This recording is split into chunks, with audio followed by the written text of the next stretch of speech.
everyone, welcome to the program. This is Politics Today, live on Channels Television. I'm Sean Kimbale in Abuja.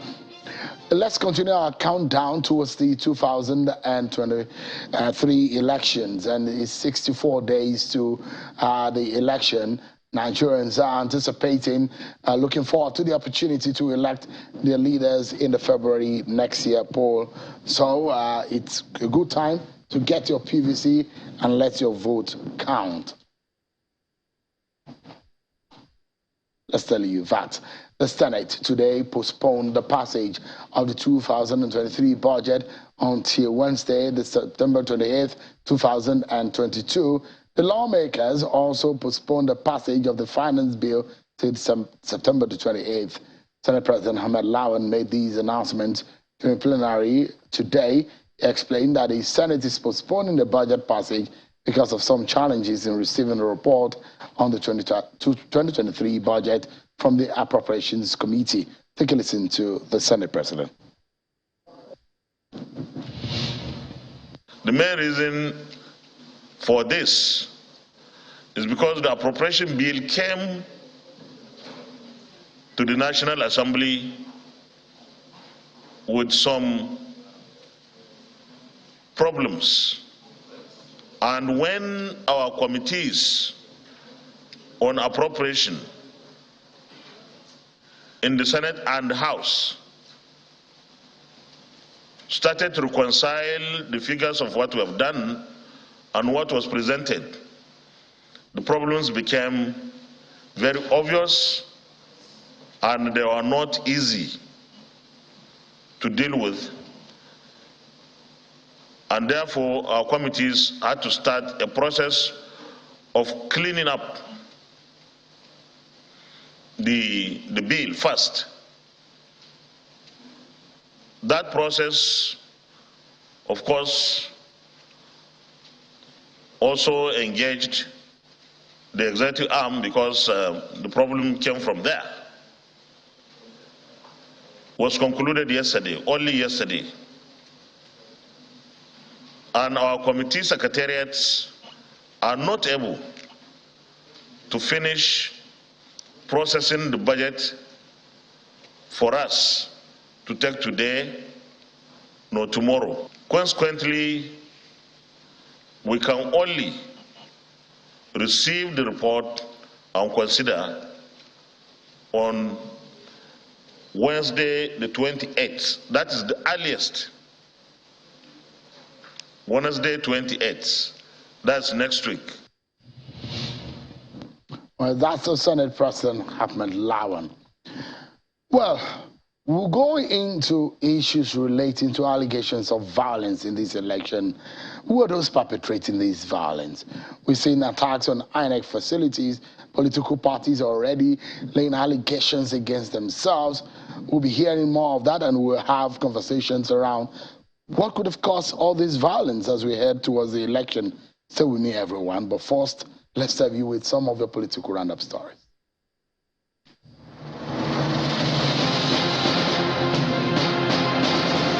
The governorship candidate of the Labour Party in Abia State, Mr. Alex Oti, says the presidential flag bearer of the party, Peter Obi, actually left $155 million in the Anambra State coffers for his successor, Mr. Willie Obiano. He made the disclosure during a one-day Southeast Stakeholder Summit titled Roadmap 2023 Election Path to Victory, held in Enugu State. A coalition of civil society organizations in Abuja is calling on political actors to prioritize national peace over personal interest as the country heads to the polls to elect a new president, governors and lawmakers next year. Leader of the group, Mr. Smart Edwards, told journalists in Abuja that some desperate politicians are bent on causing troubles and igniting violence during the elections. Citizens should not allow their household or corridors as centers for deliberate distortion of our sanity and peace. Yaga Africa has asked young people running for political offices in the country to take advantage of its provision of free legal advisors ahead of next year's general elections. Yaga says this will be in addition to other packages meant to help their preparation ahead of the polls. The CSO is organizing a two-day training tagged Political Organizing Lab, an event meant to provide 25 selected young candidates from the Southwest, giving them advice for their campaigns, such as areas like structure of their campaigns, as well as legality of the electoral process. The training campaign, which is holding in Lagos State, also runs simultaneously in Sokoto State. We've introduced them to new ways and the kind of people they should recruit. Secondly, we've also talked about the provisions of the new Electoral Act. Ahead of the 2023 general election, the General Coordinator of Operation Deliver FCT to APC, Mrs. Lillian Ogbole, is challenging members of the party to dethrone all opposition parties in the nation's capital. The group today inaugurated a campaign team powered by the Secretary of the APC Presidential Campaign Council, Mrs. Ogbole, who harped on the need for members of the party to propagate the legacies of President Muhammad Buhari in order to ensure victory for the party at all levels. Going by the achievements of the APC, one would have thought ordinarily that the FCT should be the first place to be won by the ruling party.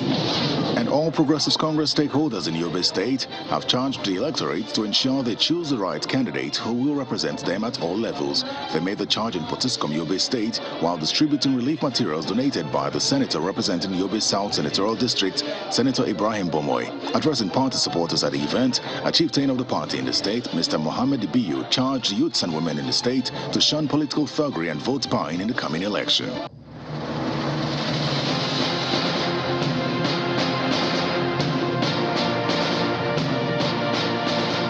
And there you have it. You've been served with your political roundup stories. Let's also tell you that Nigeria's main opposition party, the People's Democratic Party, PDP, is accusing the ruling APC of instigating pre-election violence across the country. The National Publicity Secretary of the PDP, Mr. Debo Ologunagba, told journalists at a news conference in Abuja today that the ruling party is doing all it can to frustrate the conduct of the general elections as scheduled. According to Mr. Ologunagba, the APC presidential candidate's comments about seizing political powers at all costs is a recipe for violence and wants both the Independent National Electoral Commission, INEC, and the security agencies to do the needful. Take a listen to him.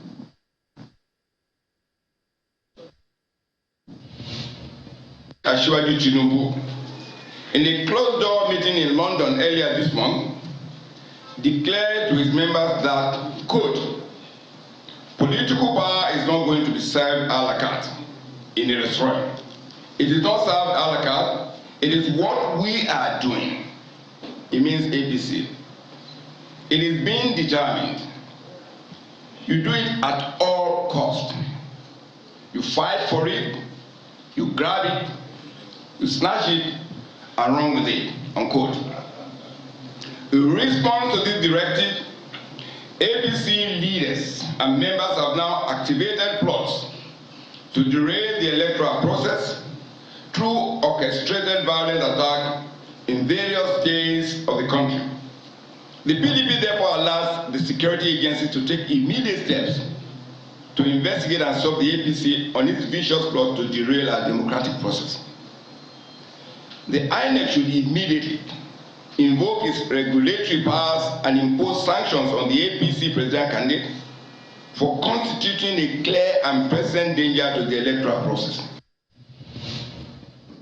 All right, there you have it. Mr. Debo Ologunagba, the PDP official spokesperson, speaking on the statement that was attributed to the candidate of the APC in a video that's gone viral.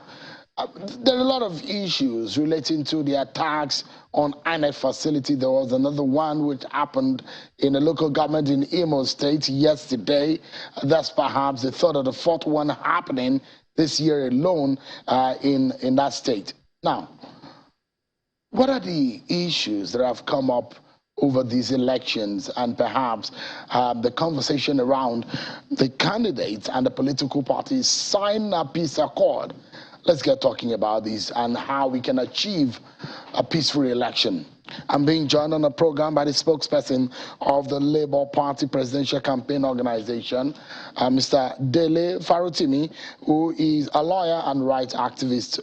joins us virtually from Lagos, and Anthony Ehilebo is a member of the People's Democratic Party. He also joins us virtually. And here in our Lagos studio is Mr. Ogeyin Okpoku, a member of the APC. Thank you so much for joining us, gentlemen. Thank you very much. Perhaps I should begin with Anthony, because it does look to me that it's your party that is worried about what is going on. I mean, for some of your party members will say, well, those are statements that that he was saying to members of the party on the need to win the election. But do you guys see more than meets the eye? A day after a member of the political party PDP, Mr. Oseyili Aneni, actually took the majority leader of the House of Representatives, Doguwa, to court, citing infringements on the new Electoral Act, Section 93 to be precise, that would preclude any political party or person from issuing threats at a rally. We have seen videos of this particular individual inciting his followers and saying that by threat of violence, nobody should vote for any other party apart from his political party. We have come to know the political party known as APC as a party that dwells and revels in violence. For instance, I'm from Edo State. There is a confessed on BBC documentary, a self-confessed Black Axe member who has been known in the past to terrorize Edo State, Benin in particular, by the name of Tony Kabaka, that is current state youth leader for APC. When you have individuals like this who form the crux of the spearhead of the APC election machinery, we must raise all sorts of alarms so that we can protect our nascent democracy. We in the PDP, we know that we have the love, we have the respect, we have the following of the people. We have set a precedence in the past by delivering between the period that we have held power in 1999 to 2014. We can tell the economic development Nigeria has or had benefited from the People's Democratic Party. But when you look at the people who have to campaign on a failed basket of promises, as they promised Nigeria from 2014, took power in 2015, and by 2022, we have a country that is in the ICU, as it were, and needs urgent resuscitation. Not a man who talks about hula baloo and decides to make a down payment for roasted corn, which has become content for skit makers, content for people who would want to make short comedy skits. That's not the sort of character we want as president of let me allow Mr. Farutimi to come in. Does the Labour Party also hold this fear about the issue of violence going into this election? Good evening, Sheil. Good evening, Mr. Ehilebo and the other gentlemen from the APC. You see, my people have this proverb. They say that until witches quarrel in their coven, the uninitiated rarely ever gets to hear what is going on or what transpired in the coven. We have never been accused of any form of violence whatsoever, but we've been the recipient of violence. When you hear of gas, we've received gas from the PDP, we've received bows from the APC. The more the bows and gas have come mostly, of course, from the party in power, which also has the capacity to maintain the levels of coercion. I have had occasion in the past to report a clear threat to my life, mention names in a petition to the DSS and the police. Nothing happened. Nothing, absolutely nothing. So it's not something that started yesterday. It's a culture. And I think what is different this time around is that what used to enable the rapacity of the violence, which was the indifference of the people, appears to be much diminished this time around. The people are much more interested. So the desperation on the part of those holding the levers of powers in Nigeria, both at the state and federal level, whether they the PDP or APC, because we are the only change game in town. That's just the truth.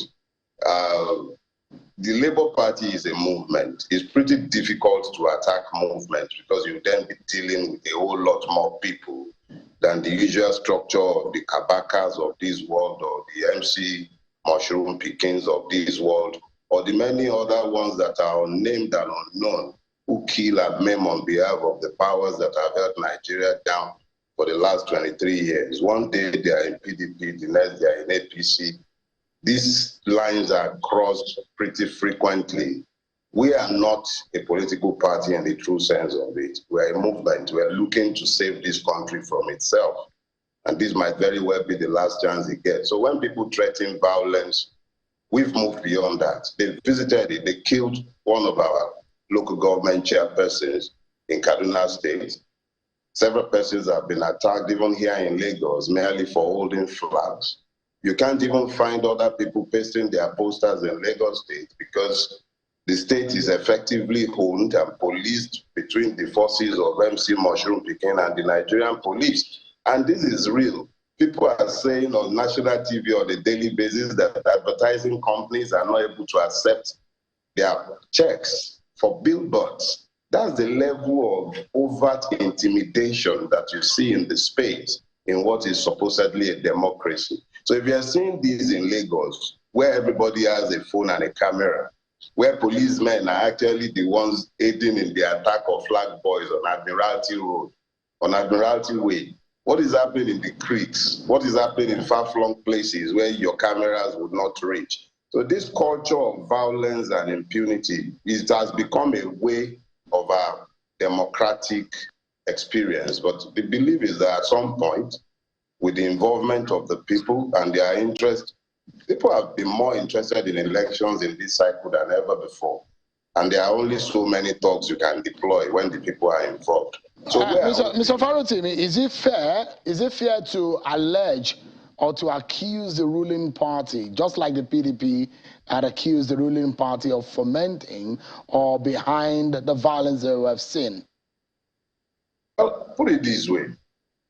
When you say a party is in power, you're then saying that ultimately that party is responsible for law and order.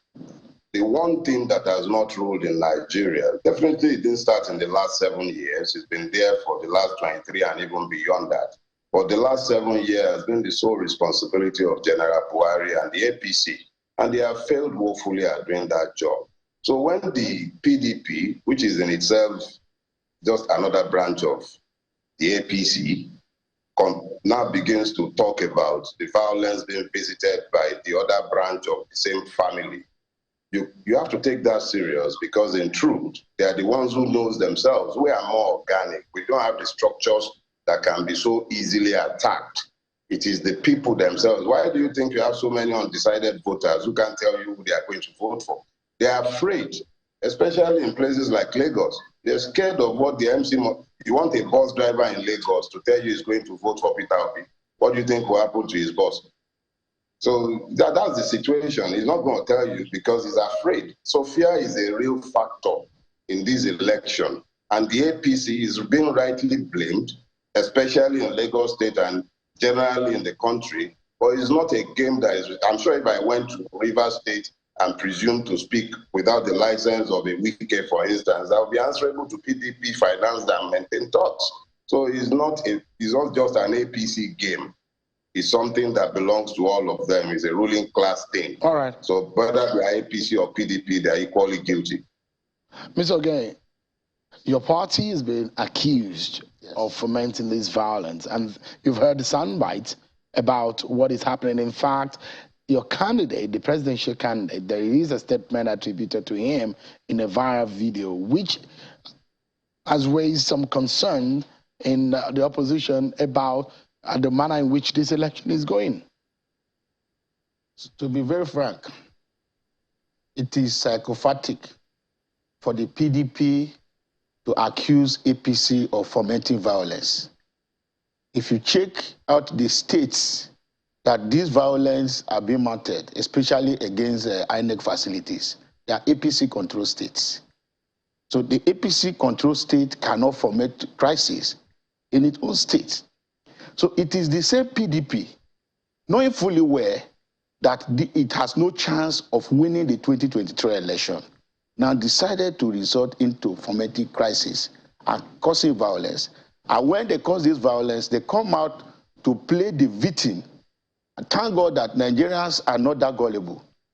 What I'm saying here is the APC crisis that lingered for a while came to an end the day Senator Bla Adamu emerged as national chairman of the party. The reconciliation process of the party was concluded just a week after Asiwaju Bola Ahmed Tinubu became the presidential candidate of our party.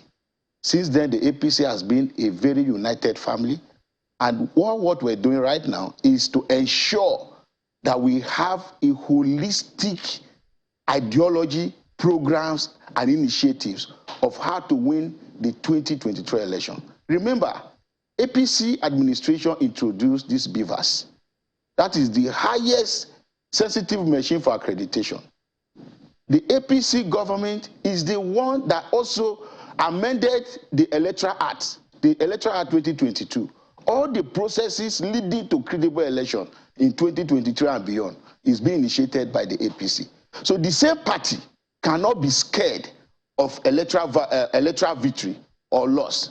Then going back to foment crisis. I want to state very clear that Nigerians should know the kind of candidates they will vote in 2023, because the rate of criticism and accusation by the PDP and Labour Party against the APC candidate show very clear that these guys have already ganged up against the Nigerian people. No one, no Nigerian will tell you that Asiwaju Bola Ahmed Tinubu is not credible enough to lead Nigeria. President Muhammadu Buhari has done his best as president of this Federal Republic of Nigeria. We have seen the second Niger bridge. We have seen the Oweto bridge be completed, and so many other infrastructures.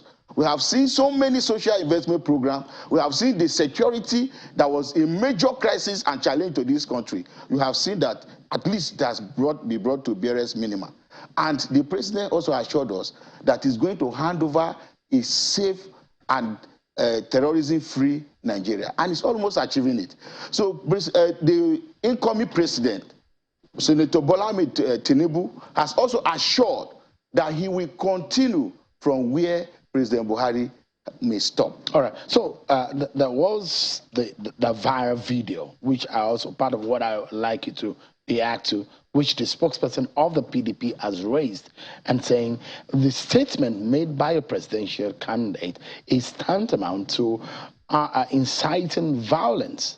Because according to them, they're saying, based on the statement attributed to Bola Tinubu, that people should, power is not served a la carte and it must be taken. That means it's inciting violence. It is not violence in any nature. When the candidate of my party made it very clear that power is not served in an a la carte, it's simply telling you that it must be done. You must go out and work to retain power. We are not taking power. Remember, we are to retain power because we are in power. And it is only APC that will tell you that governing party instead of ruling party has been proclaimed by the previous PDP administration. So we are the governing party. We are to retain power. And to retain power, it will not be a la carte. You must ensure that it's properly cooked and served. And how do you do this?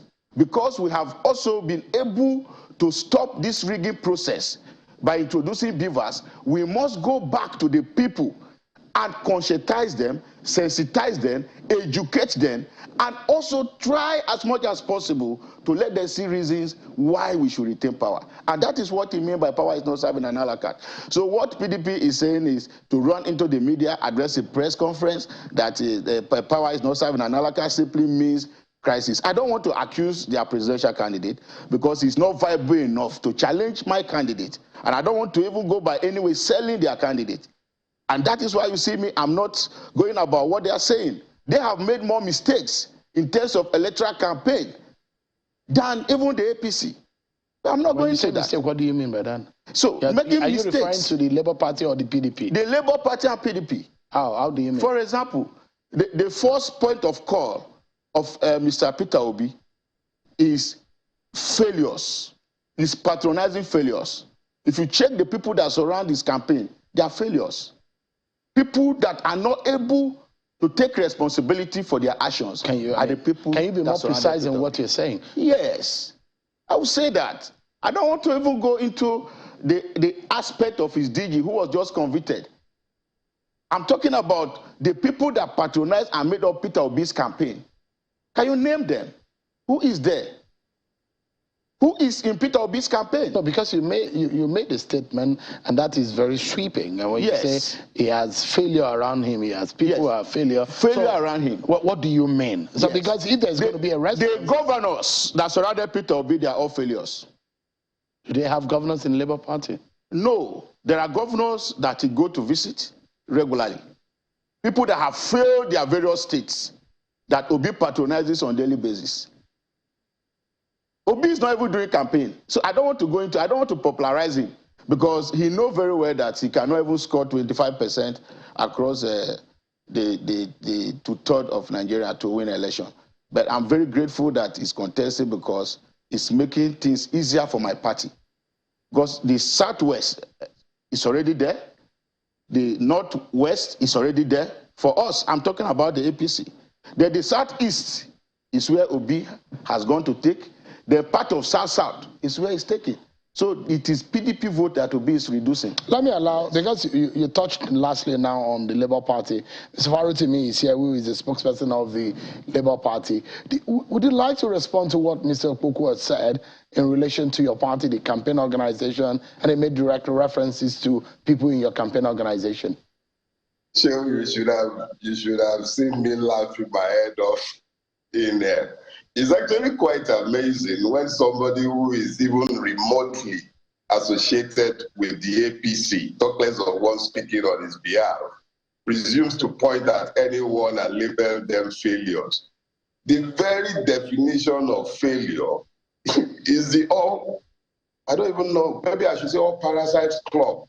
Because at the end of the day, I don't want to turn this into some brickbat session, but it actually takes some serious cojones for a man to look at Peter Obi and those who are surrounding him and propelling his campaign, the likes of Papa Emmanuel Ijewere, the likes of Pat Utomi, Baba Ayo Adebanjo, and a host of others, people who have been in the private sector all their lives, who have added value to this nation and who are hoping to rescue it from itself and the damage that has been done to it by the evil that has been inflicted upon it, particularly in the last 7 years, under the rulership of General Buhari and the cohorts in APC. And then somebody is saying failure. The very definition of failure is the APC and all who are associated with it. If we were in the same political environment, he should bury his head in shame and not presume to even present a candidate. And that is not me being angry. That is me telling the gentleman the truth. If he's looking to define failure, he should look to anything that means APC. It has been ruining us for this country in the last 7 years plus. This country has been practically grounded to a halt, damaged almost beyond repairs. You almost have to begin to reimagine it before you can put it back together. And the man speaking on behalf of those who ruined it to this point presumes to call anybody failure. Who represents failure more than General Buhari and everything that can be labeled APC? So please, I can't engage with him at an intellectual level to discuss the failings, but it is obvious to anyone with a modicum of reasoning that there is nothing but failure associated with the APC. So it cannot be a debate based on reason anyway. So let me just leave it at that. As you have rightly asked, what governor does the Labour Party have? We don't have failure or failures anywhere around. It's the Nigerian people that constitutes the Labour Party, the victims of the APC and the PDP's misrule. Those are the people in the Labour Party. Whether they are in the public sector or they are in the private sector, we are the ones who have been the victims of the misrule. And we are coming together trying to find a way out of this mess. And those who are fed fat on Nigeria with nothing else to do but public life presumes to talk about failures around us. That is pretty preposterous and very rich coming from somebody representing the APC. All right. Yeah, let's take a breather. I'll bring in Anthony Ahilaba because there are a few things that Mr. Koku also said in relation to the PDP and their presidential candidate. We'll come back and talk about also the CBN and the controversies, how these will affect the 2023 elections. Stay with me, everyone. The conversation continues. Let's get back to the conversation. We've been having a conversation on the issue of violence and the state of the race. Some of the issues that have generated controversies in the past few days. Mr. Ogenyi Okweku, a member of the APC, has been speaking with us, as well as Mr. Dele Farutimi and Mr. Anthony Ahilaba. Both of them are virtually with us.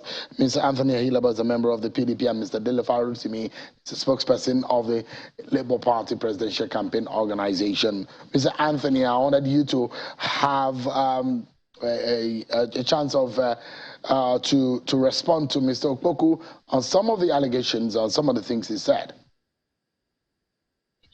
So thank you very much, but I'll quickly respond first to my boy in the studio over there, but Dele Farutimi. He says that PDP and APC are the problems. He forgets that his candidate was in the PDP barely 6 months ago. And if that's the case, now all of us did this matter together. But like he is, I'm also a political activist.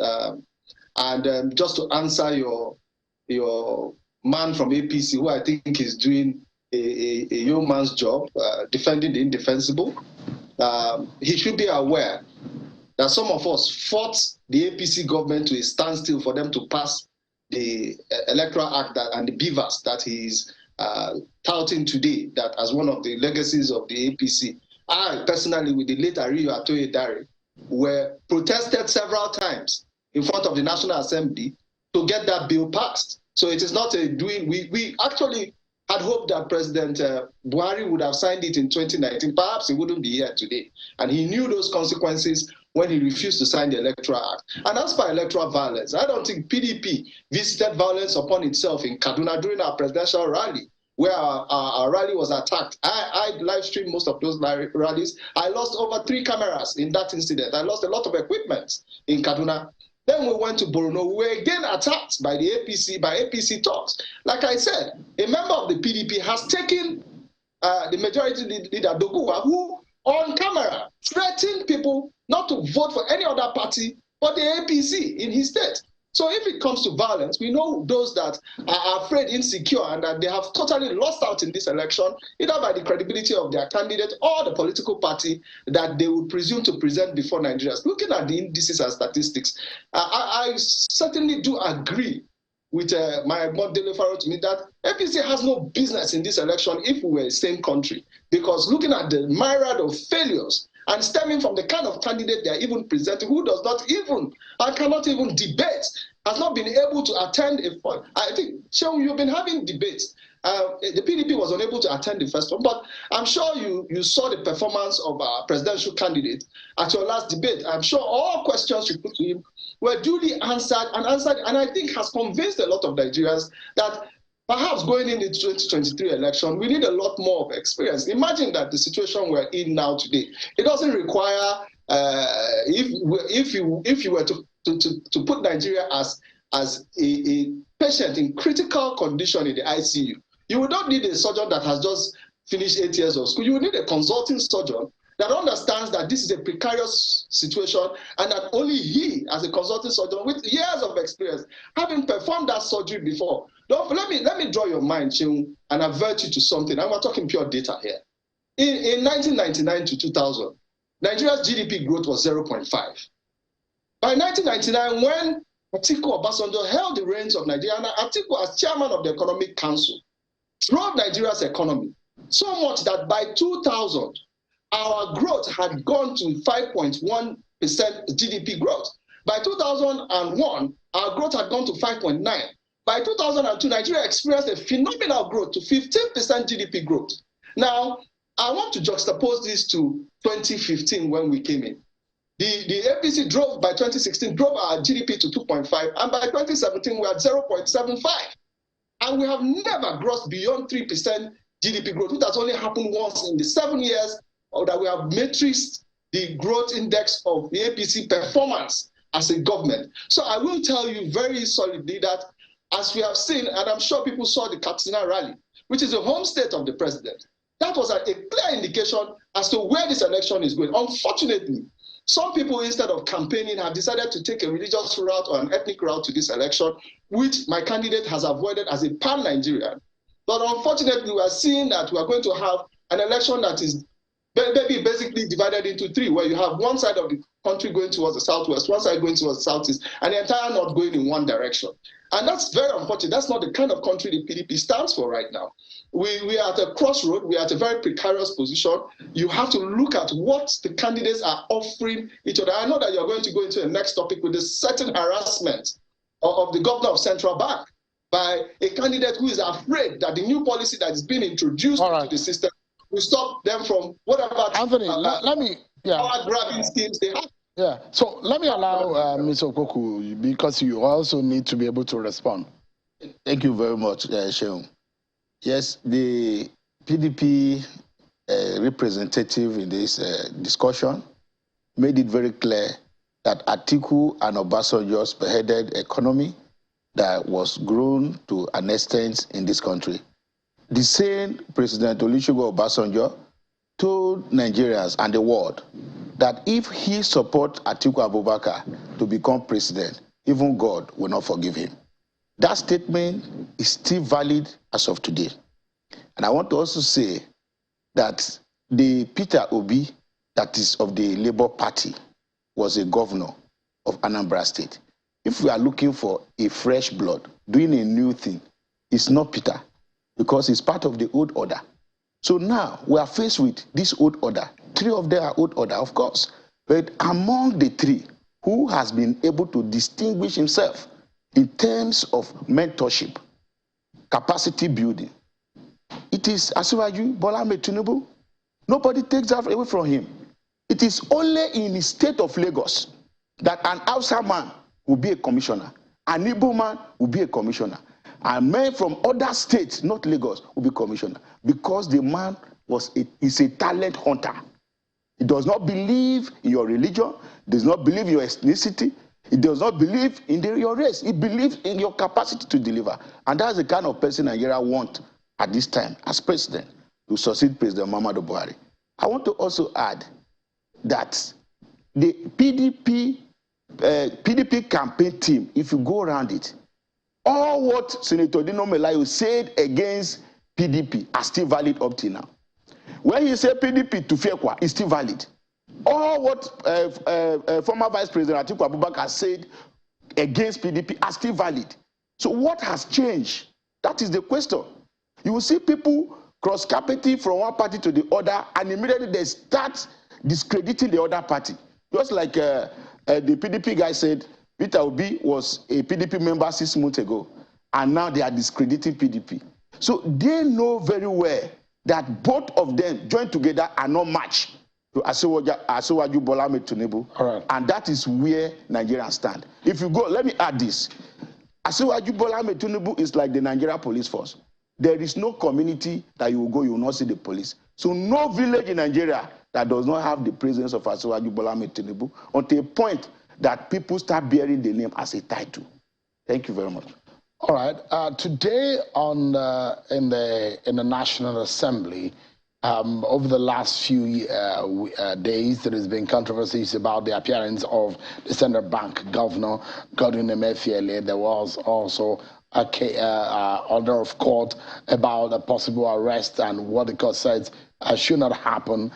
Today, a deputy governor of the Central Bank was speaking to the policies of the Central Bank and defending the policies. I'd like you to take a listen to what was said today before the members of the Green Chambers. Honorable 94% of all transactions, cash transactions, fall below the 500,000 limit, and this includes in areas in the country that are predominantly cash, that are not part of the cashless policy. 82% of corporate transactions also are below this limit. What does this mean? It means that that 94% of all individual transactions will not be affected by these fees that we have talked about. I think I have to make it very, very clear that the CBN is an independent institution. Our decisions are taken based on research, data, and it is the work of many teams working together across the different directorates. On this issue, we've had teams from banking supervision, from payment system, from currency management, across the entire bank. And it is then brought up and we make a decision. At no time do we make decisions based on any political considerations. And I think it's important that I understate that. All right, this is coming on the heels of those who are raising eyebrow that the CBN's decision on the policy on the limit is actually political. Mr. Farutimi, let me get your view first and foremost on what this means. What's your take on the defense of the CBN today before the members of the Green Chambers? Well, let me say this: if the CBN governor had not, like the proverbial person who ties corn around his waist and turns himself into the mate of the hen and fowl in the compound, if he hadn't descended into the political arena so blatantly, you wouldn't have his actions being interpreted through the filters of politics. But having said that, the lady who delivered the report before the House of Reps, she's completely correct in saying that the CBN is an independent institution governed by law, set up by an act of parliament, whether that be, as in our own case, a decree, but it is still part of the law of this country, and it does not require the permission of any politician to carry out his duties. So when they speak to the political nature of the change of currency and all these limits, well, I don't see it in their coven. All right. The lady has rightly pointed out that it's an economic decision, and I'm happy to accept that. Okay. Mr. Hilabo, what is your take? Well, I think the CBN has, according to the BOFIA, the Banks and Other Financial Institutions Act, not a decree, is legally empowered to take decisions that it deems fit. It has a monetary policy committee. It has a governors committee made up of people drawn from different, not just within the bank.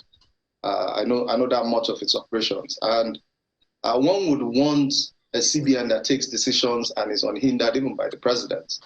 And so therefore, this current muzzling or attempt to muzzle the CBN governor or his actions in trying to bring some sanity into our monetary policy must be condemned by all that are involved in this matter. We've seen reports of plots by the DSS to arrest. The PDP official spokesman, Kololo Bodio, released a statement 2 days ago, and I've seen statements from different parties acceding to this particular incident. One would want to caution those behind these political moves to understand that power is transient, and they must allow the process take its due course, and allow for the governor of Central Bank to perform his duties without adding narrative to it. And to my brother in the APC, he must realize that this is the time for APC should be apologizing to Nigerians instead of coming to campaign to us and tell Mr. Anthony. Yeah. So, Mr. Okoku, let me allow you for the final word on the program tonight. What's your own view about this situation? Because there are allegations that these things are political. Yes. The truth is, the CBN is a stakeholder in the Nigeria project. The DSS is the secret police guiding the conscience of this country. As a politician, I am also a civil society chief. I have written a letter using my organization to the CBN, and I've also written to the DSS. I've written to the National Assembly to get their view. And in the next few days, I will come out with my people to address a press conference to address the issue. Thank you very much. Thank you, Mr. Ogenye Okoko of the APC, Anthony Hileba of the PDP, and Mr. Dele Faritime, spokesperson of the Labour Party PCC. Thank you so much, gentlemen. That's our show for tonight, and how far we can go. I'm sure, Kimberly, I'll see you tomorrow again. God bless Nigeria.